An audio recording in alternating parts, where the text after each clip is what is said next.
Welcome to Next Game's May 2021 Intense Ambuscade Volume 1 video, covering Mamuja Mages. Now in this video, I'll go over the key item acquisition for this month's run, I'll give an overview of the battle strategies I recommend for both solo and party play, and then I'll show two battle examples, one on Ninja and the other on Red Mage, both on the easy difficulty. Now this month's key item, you will need a single Mamuja kill for your first run of the day, and then 3 Mamuja kills for multiple runs in that day. I recommend home point warping to West Art-Urghan, Bafu Thickets, where you can find many within a short distance right down the path that you appear at. Now I know this won't be enough on some servers that are more highly populated, so feel free to post any suggestions on other good locations you've found for key item acquisition this month down there in the comments.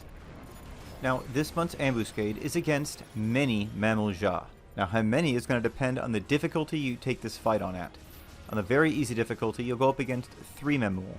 On easy, 4, and on normal and above, 6.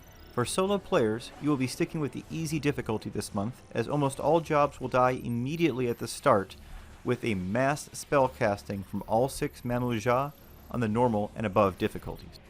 Now despite that, parties should be able to easily accomplish the very difficult difficulty this month, and solo players should be able to easily handle the easy difficulty using the same strategies for both. Let's go ahead and go over those now. All the Mamuja are mages, and they're associated with a particular element each, and it's important to note what element they're associated with.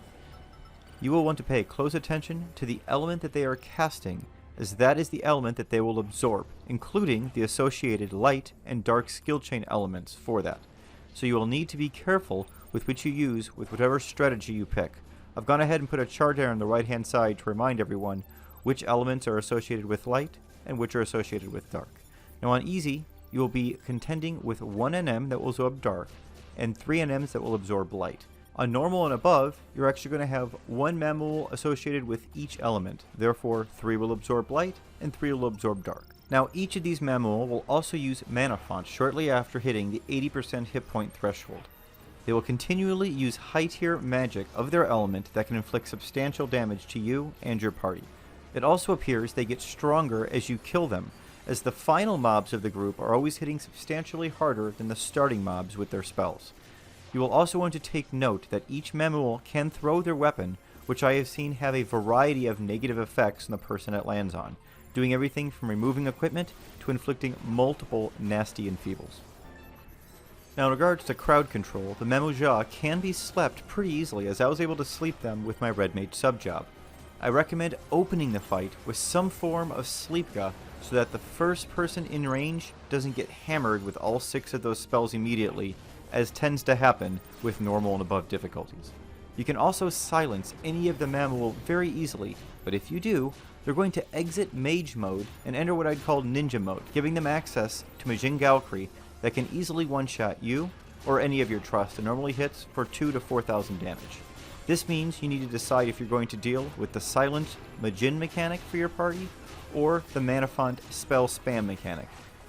I also went ahead and tried to silence him after Mana Font was used and while it was still up, and sadly he just resists all of those castings, so it looks like you either are going to have to deal with one of these or the other.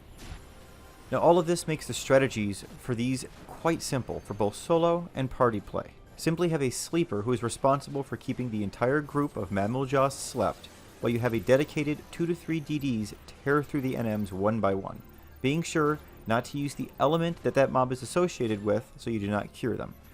Now, quick strategies should involve lots of magic evasion and defense to live through the mana fonts that will be coming at you and your DDs.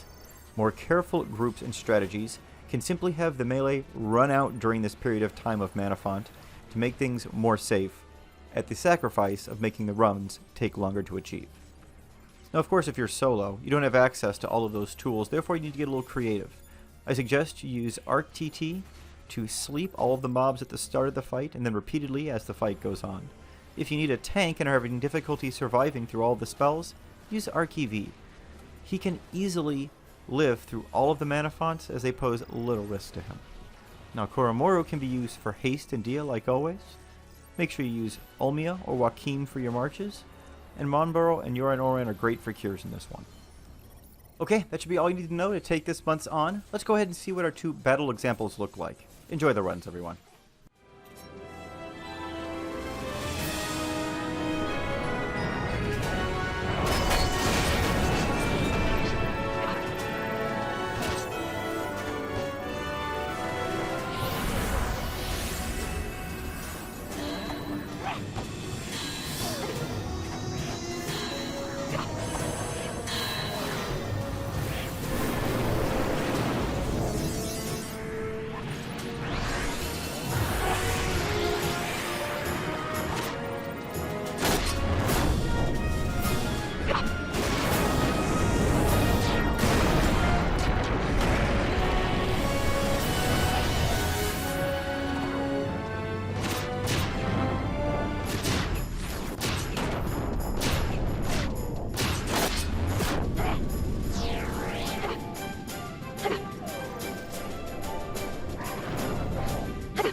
That's going to be it for the May 2021 Intense Ambuscade. I hope you found that helpful.